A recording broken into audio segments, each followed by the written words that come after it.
such delay, I'm going to read the statement of Kalin Tibet Dr. Lobsang Sangye on the 53rd anniversary of the Tibetan National Uprising Day.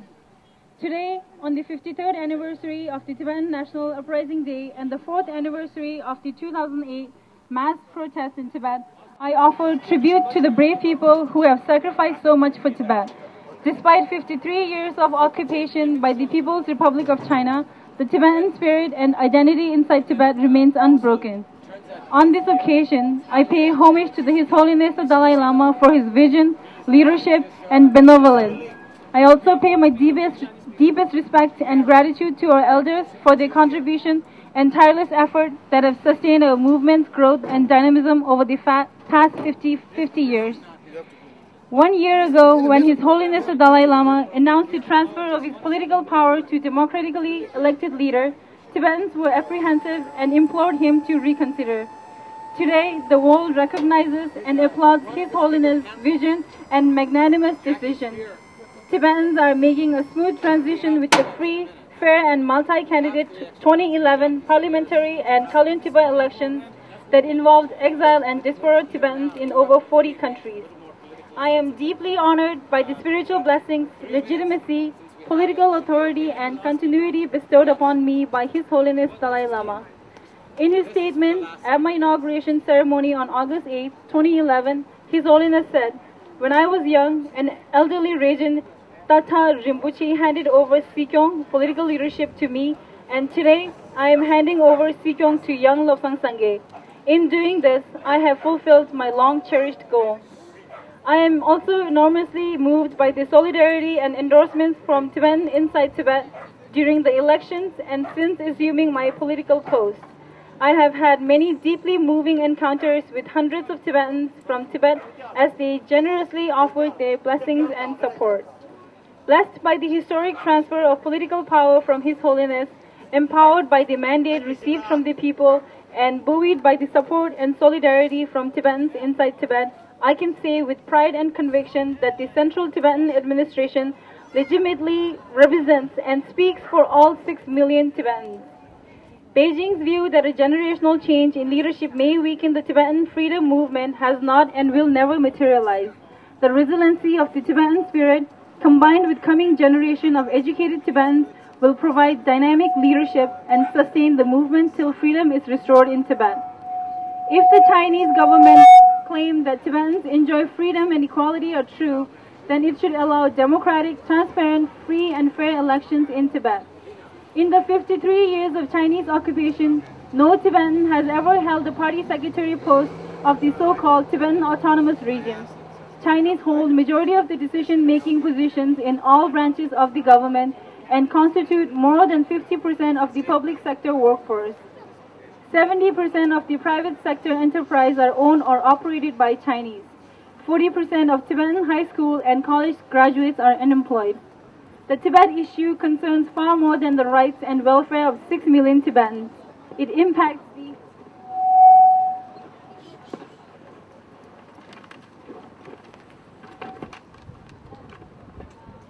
the entire planet. The unique Tibetan culture, with its rich language, spirituality, and history, must be protected. The Tibetan Plateau is the world's third pole, as it contains the largest ice fields outside the 2 poles. Tibetan glaciers, the source of 10 major rivers, affect the lives of more than 1.5 billion people. Billions of dollars worth of mineral resources are exploited annually to fuel China's economy. Decades of logging have reduced Tibet's pristine forest cover by half. Clearly, the management of this global common and the Tibetan people's traditional role as its stewards ought to be a planetary concern. When China invaded Tibet in 1949, it promised to usher in a socialist paradise. In actuality, Tibetans are treated as second-class citizens. When Tibetans gather peacefully and demand basic rights as outlined in the Chinese constitution, they are arrested, fired upon, and killed, as in the January 23rd and 4th peaceful protests when Chinese were celebrating their New Year. The Communist Party members in the Tar have been ordered to prepare for a war against the Tibetan protesters. In stark contrast, in Wukan in Guangdong province, protests by Chinese people lasted weeks. Their grievances were addressed one of the protest leaders was appointed in a leadership position for the village, and provincial authorities even supported free village elections. Intellectual artists and leaders in Tibet are being arbitrarily arrested and imprisoned.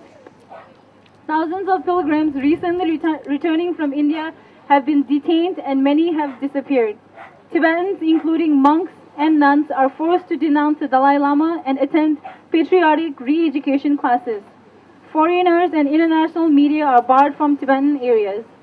A Chinese scholar recently observed there are more Chinese than Tibetans, more police than monks, more surveillance cameras than windows in Lhasa, the capital city of Tibet. The entire region is under undeclared martial law. China has built many airfields in Tibet, stationed many more divisions of the PLA, begun expanding the railway line to the borders of neighboring countries, and dispatched thousands of paramilitary forces into Tibetan areas. Tibet has become one of the most militarized areas in the region. Today, there is no space for any conventional protests such as hunger strikes, demonstrations, and even peaceful gatherings in Tibet. Tibetans are therefore taking extreme actions such as the one by 26 Tibetans who have committed self-immolation since 2009. His Holiness the Dalai Lama and the CTA have always discouraged such drastic actions. However, despite our pleas, Tibetans continue to self-immolate with 14 cases already in 2012. Fault lies squarely with the hardline leaders in Beijing, so does the solution. The self-immolations are an emphatic rejection of the empty promises of the so-called socialist paradise. The Tibetan struggle is not against the Chinese people or China as a nation. It is against the PRC government's policy. China must acknowledge the depth of the problems in Tibet and understand they cannot be solved through violence. To address the tragedy in Tibet, I call on Beijing to accept a middle way policy which seeks genuine autonomy for Tibetans within the framework of the Chinese Constitution and as proposed in the Memorandum and Note of 2008 and 2010 respectively. Hong Kong and Macau have been granted high degree of autonomy. Despite resistance from Taiwan, China has offered Taiwan more autonomy. Why are Tibetans still not granted genuine autonomy as stipulated in the Chinese Constitution?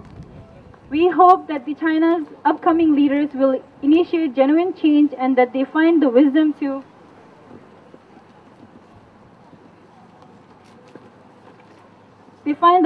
admit the government's long-standing hardline policy in Tibet has failed.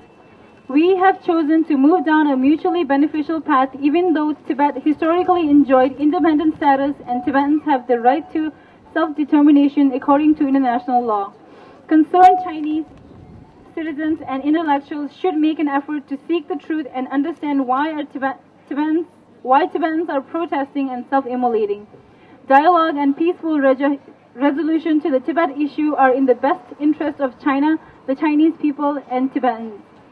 We stand ready to send envoys to resume the dialogue process even though the Chinese envoy belonging to the United Front Work Department has of late invested far more energy traveling around the world and making outrageous attacks on His Holiness the Dalai Lama and the CTA led by the Kalintiba. In the process, they have actually further internationalized the Tibet issue. A key reason for creating the United Nations was the pursuit of human rights. I urge the UN to live up to its objective and address the crisis in Tibet by appointing a special rapporteur and visiting Tibet. The international community and media must send a fact-finding delegation into Tibet to remove the veil of censorship and disinformation campaign. Even Pyongyang in North Korea has an international media presence, which is not the case in Lhasa, says Reporters Without Borders. I appeal to the officials and member states of ASEAN and SAARC to include the Tibet issue in your agenda given Tibet's geopolitical and environmental significance affecting billions of Asians. A China that is able to address the Tibet issue will make it a more powerful neighbor and contribute to harmony and stability in the region. To my fellow Tibetans, now is the time to show solidarity and support with our brothers and sisters in Tibet. We must give education top priority so that educated and community-minded Tibetans will provide dynamic leadership and sustain the Tibetan movement till freedom is restored in Tibet. The Kashag would like to request that mantras and prayers be recited every Wednesday for for those who have sacrificed their lives for the Tibetan cause. Younger Tibetans should embrace and celebrate our proud heritage and identity by wearing, speaking, and eating Tibetan every Wednesday. Let us make 2012 a Tibet Lobby year. In this Tibetan New Year, I call upon all Tibetans and friends to reach out to elected representatives at the state and national levels in your countries. Invite and educate them about Tibet and the efforts of His Holiness the Dalai Lama and the CTA. Generate debate about Tibet and get legislation passed in support of Tibet and the Tibetan people. Initiate activities that raise the profile of Tibetan democracy and visibility of Tibetan political leadership and the CTA. The 14th Kashag will make maximum efforts to realize our larger goal as well as take steps to prepare the Tibetan people and institutions for the 21st century under the guiding principles of unity, innovation, and self-reliance. The Kashag again urges all Tibetans and friends participating in various solidarity activities to ensure that the activities are undertaken peacefully in accordance with the local laws and with dignity. Please remember, non-violence and democracy are two of our constant principles. The Tibetan people and current Kashag are extremely blessed to have the continuing presence and wisdom of His Holiness the Great 14th Dalai Lama. The Kashag extends absolute support to the historic statement issued on September 24, 2011 by His Holiness concerning his reincarnation. We believe His Holiness alone has the right to determine his reincarnation, and the Communist government of China has absolutely no say or role in this matter.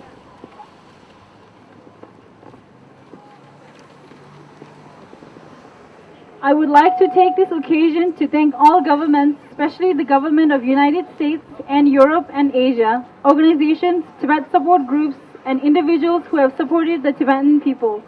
Your support is greatly appreciated. I also call on our old and new friends alike to reinvigorate the Tibet support groups around the world. We need you more than ever at this critical time. The Kashag would also like to acknowledge the full cooperation of the Chitu Henzo and looks forward to a productive partnership in serving Tibet and Tibetan people.